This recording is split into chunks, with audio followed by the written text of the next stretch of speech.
A hedgehog photo posted by the Denver Animal Shelter says we get in animals other than cats and dogs. Are you coming out? There you are. That got me thinking.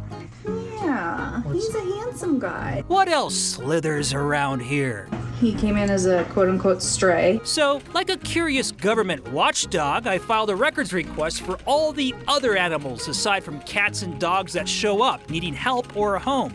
And boy, this place is like a zoo, a farm, or even an aquarium. The animal care team has worked really hard to create care sheets for every kind of animal that we may see coming in. Let me show you who comes in. Yes, owls and all sorts of birds, from parrots, doves, ducks, turkeys, chicks, and roosters. So urban farming really took off, I would say probably about 10 years ago. So people go and they get these cute little chicks at the feed store, and then the chicks grow into roosters, and roosters are not allowed in the city and county of Denver. So people will relinquish those to us, and we do find homes for them outside of the city limits. The animal kingdom here is large scale and small scale, from geckos, iguanas, bearded dragons, large snakes. So we get snakes, again, usually from evictions, unfortunately. We do have a couple right now. The snakes that we see are usually quite handleable. And reptiles of all colors, even ones that can change theirs.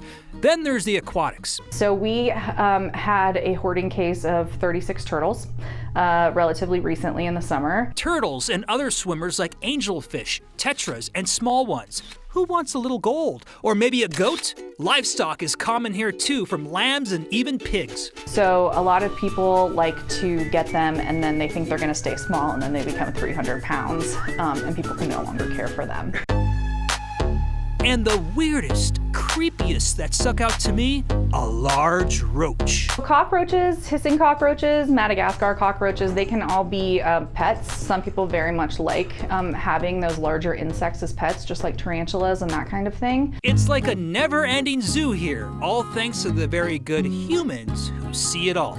One of my favorites is Petey. Petey was a 5-foot iguana that we got. He was in pretty poor health when we got him. He made a full recovery and now he's actually one of the learning animals at the Denver Aquarium.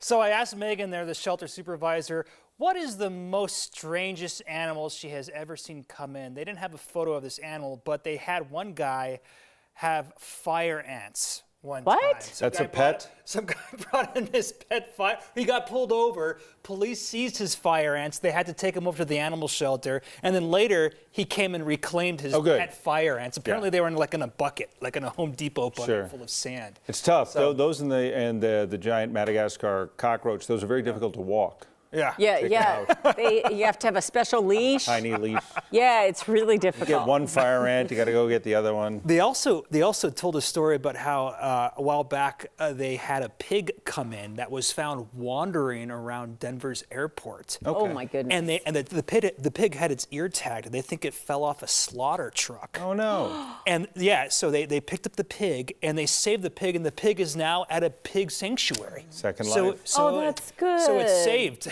It's saved from a dinner. Well, I did like what she had to say about people didn't know that they would grow. And, that get big. happens. They get really big. Jeremy, thanks. Great trip. I know. Who knew? We're glad we know. Thank you. Yep.